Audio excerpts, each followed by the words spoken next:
How a single joke changed my life. I had been with the company for 3 months and was still on orientation. My job was in sales advertising. As the new guy, I was given existing accounts to manage, which consisted of providing customer service and convincing my clients to spend more money on advertising. All of these accounts already had their ad campaigns done, and if they wanted something new, the account was transferred to a senior account manager who would work with our advertising guys to put something together for the customer. Eventually, I hoped to have that job, but I had to pay my dues by proving I could maintain existing accounts and convince them to spend more money first. Everything was going great until last week, when we were scheduled to have our quarterly retreat. Since we were the main regional office in the area, all of the employees from the satellite locations came to our office for the retreat. The owner of the company rarely visits our office. He's been overseeing the setup of a new satellite office for the last year, according to my coworkers. But he was there for the retreat, as was his disabled daughter, Amy. Not her real name for the sake of privacy. One of my coworkers told me Amy works at one of the satellite offices, and I probably wouldn't have much interaction with her, but I should be nice. That seemed like a no-brainer. I'm nice to everyone, regardless. I won't claim to be an expert on Amy's disability, but it seemed like she had childlike mannerisms and struggled with expressing herself. She also had some problem with motor skills. I'll describe the only interaction I had with her prior to the incident. I went to refill my coffee, and Amy was in front of me, getting her coffee. I watched her struggle with getting condiments added and putting the lid on, so I politely asked if she needed any help. She thanked me, said she did, and let me finish making it. While I was making it, she said she hated coffee, but her dad made her drink it because she had to, in a loud voice, always alert. I smiled, said that was definitely important, and handed her the cup. She thanked me again and went back to the office her dad was using, where she had been most of the day. I felt like I had been a good Samaritan and went on my way. Most of the retreat is team-building exercises. Prior to the incident, Amy only participated in the puzzle race, where groups put puzzles together without the box art to see which team can finish faster. Amy wasn't in my group, so I didn't have any interaction with her there. Neither of our teams won. The big event, and the one that everyone seemed the most excited for, was the last activity of the day. Our boss gave us a list of potential clients. We were supposed to select 3 as a group and put together something to attract the customer. We were told we would be judged on our creativity. My group explained that we could do pictures, slogans, jingles, whatever we wanted. Each person expected to work on one individually, then work with their group to polish it up before it was presented to everyone. It was kind of a big deal because at previous retreats, there would be clients on the list the owner was already close to bringing on board, and if you impressed the owner, you might just land that account. I went with a jingle, rhymed a few words, and recorded it. It was silly, but fit the brand. My group gave me some pointers. We made some improvements, and I recorded the final product for submission. I helped my team with their projects until it was time to turn everything in. After everything was turned in, we gathered in the big conference room to critique each other. The owner went through them one by one. If it was a picture or storyboard, he'd put it up, read it, and we'd make comments, good or bad. There were some that were great, which drew a lot of compliments, and some that were really bad, which we laughed about as a group. You could tell the senior account managers didn't care much about the exercise or put much effort into their pitches. Nobody seemed to get upset or offended, regardless of the feedback. When my jingle was played, it got a lot of comments, not all of them good, and I took the feedback with a smile. After getting my feedback, I felt a little more comfortable about sharing my thoughts on other presentations. I gave what I thought was valuable feedback to a few products, laughed at a couple of others, and then a rather crude drawing was put up for the exact same company I had chosen. I immediately joked that, well, at least my jingle was better than that. Did a 3-year-old draw it? And laughed, to absolute silence. I was really confused because plenty of people had made jokes and everyone laughed. Instead, a few people looked at me like I was disgusting, and the owner said, well, if you don't have anything nice to say, keep it to yourself, maybe? Then my boss scooted down to where I was sitting and told me I needed to go to my desk. Now, I noticed as I was gathering my things that the owner's daughter was red-faced and starting to tear up. The team building exercise was over for me. I went back to my desk and it began to sink in that the drawing must have been drawn by the owner's daughter. There was no warning or anything. The owner didn't reveal who put together what we were looking at until after a few critiques. Maybe I should have known. Everyone was joking and having fun up to that point. Someone else had a pretty bad drawing that got laughed at. Either way, I felt awful. As soon as the event was over, I approached my boss to apologize. He told me to wait for him in his office. Long story short, I was fired. My boss said since I was still on orientation, he had decided I wasn't a good fit for the company, so it was better to let me go now. He didn't outright say I was being fired for making fun of her drawing, but that's literally the only thing that I've ever gotten in trouble for. My work, up until that point, had been praised. I didn't get much time to process it, because my boss had already called security, who showed up fairly quickly and escorted me to my desk to gather my things before escorting me out of the building. An hour later, I got a call from one of my former teammates, who asked if I wanted to join the team for a drink one last time. They needed it after the retreat, and felt bad that they didn't warn me. I wasn't feeling up for it, but I wanted to try and make sense of the whole situation, so I went to the bar. In the back of my mind, I was thinking that since I'm about to start looking for a new job, a few references from former coworkers wouldn't be bad since I definitely won't be getting one from my boss or the owner of the company after everything that happened. The team explained that Amy comes to all of these retreats, and she always does some crude drawing like that. Everyone just sort of knows to say nice things about it and move on. One of my teammates said that once you've seen one of her drawings, you know what to look for. Well, I didn't, and nobody warned me. I started to get pretty upset that this was a known thing and everyone knew but me, but what could I do? I had already messed up and it cost me my job. The team also shared more about Amy. Apparently she works at one of the satellite offices but doesn't really do anything. The people in charge of the office try to come up with stuff for her to do because she gets upset when she's bored. The team said the way the people who worked there described it. They were basically her babysitter, so she wouldn't bother her dad all day when he spent most of his time there. And after he moved on to establish the new satellite office, he didn't take Amy with him because she liked all the friends she had at that office. They also said that her dad had harassed a few single guys at the office to take her on dates, which seemed pretty inappropriate, but he does own the company. My team said Amy desperately wants a boyfriend and wants to get married, which she talks about all the time. The consensus seemed to be that there's no way she actually understands how relationships or marriage works, and her dad probably put this idea in her head to begin with. One of my teammates did joke that it wasn't a bad deal, because whoever married her would inherit the company since she is the old man's only kid. I wasn't really in the mood for jokes at that point after losing my job over one, so I told them I needed to go. The only good thing is my former team members did say they would gladly give me a reference if I needed it, since they felt so bad about not telling me about the Amy situation to begin with. Oh, and the cherry on top? Amy sent me a Facebook friend request over the weekend. I haven't accepted it. I already upset her and it cost me my job. Part of me wants to accept it, apologize, and block her, but I'm not sure I'm ready for that either. I'm going to take a few days to get myself together and then get my resume out there. Update. You know that I got fired because I accidentally made a joke at the expense of the company owner's disabled daughter, Amy. During the last team building event of the day, we were pitching ideas for accounts, which included everything from jingles, my pitch, to storyboards, to slogans, to drawings. A lot of senior account managers were phoning it in, and people were making jokes about their work, which had a lot of people laughing. I got some jokes about my pitch and got a little overconfident. So when a crude drawing went up for the same account I did my jingle for, I made a joke about it. The joke was, well, at least my jingle was better than that. Did a 3-year-old draw it?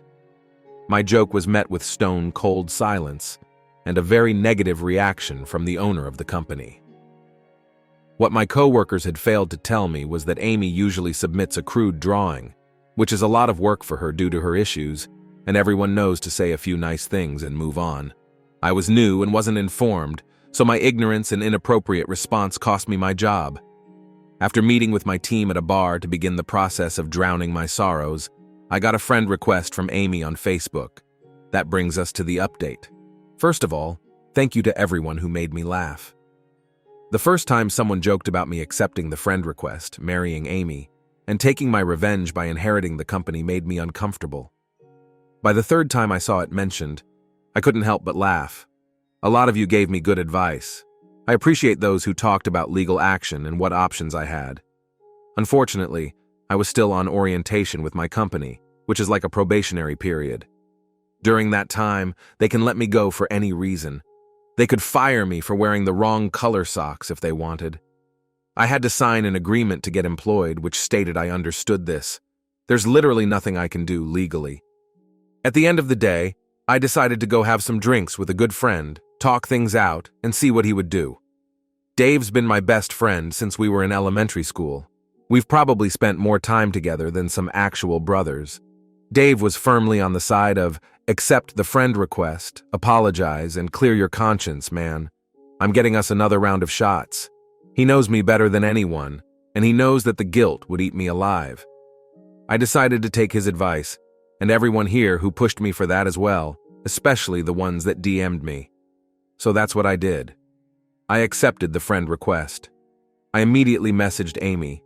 I said I shouldn't have made that joke about anyone's work. It was unprofessional, and I was sorry. It took her a while to respond, but when she finally did, she thanked me for my apology, but said she sent me the request because she wanted to apologize since I lost my job over it. I said she didn't owe me an apology, and there was another long pause before she asked if she could copy-paste something to me. I wasn't sure what it was, but said she could. She pasted a generic message, but one she had clearly spent some time on. I don't want to type it word for word, but I'll paraphrase. Hi, my name is Amy. Please forgive me if I'm slow to respond to you. I suffered a brain injury when I was a little girl, and it takes me a while to type things out. There was more to it, but that's the basic stuff.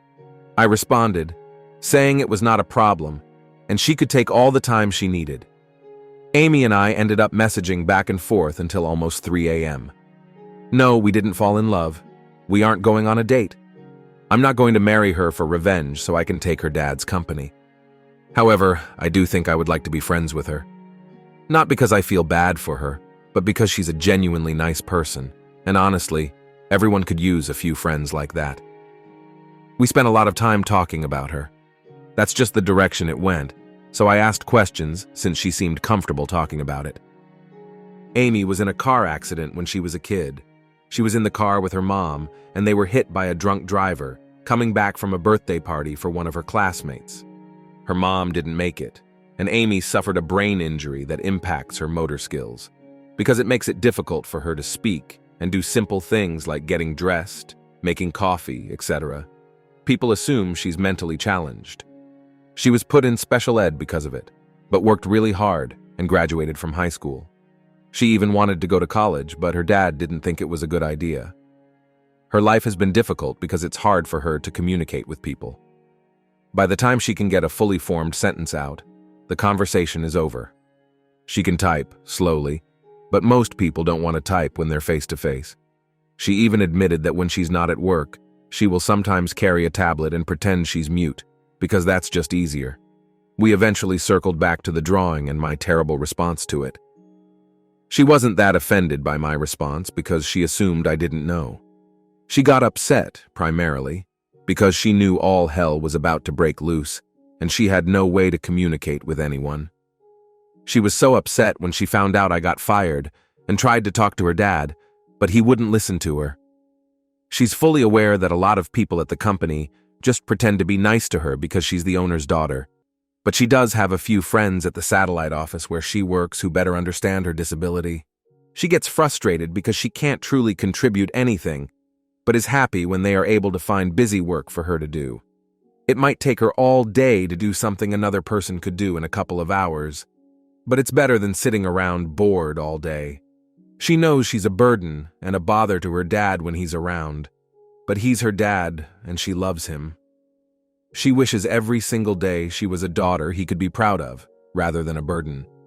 She tries talking to him via emails and text messages, but he usually doesn't respond. If they're in the same location, he'll just walk over and respond verbally, which is frustrating, because it becomes a one-sided discussion with her unable to do anything but give simple one-word answers like yes or no. She also thanked me again for helping with her coffee. She said that when she was younger, she tried to do everything by herself and would get mad when people helped her, but now she's learned to appreciate the few who do. Most just stand there and look away, pretending to patiently wait for her to do it on her own. It was getting late for both of us at that point. Really late. It takes her a long time to respond to messages. There are misspellings. I get why someone would assume she's mentally challenged.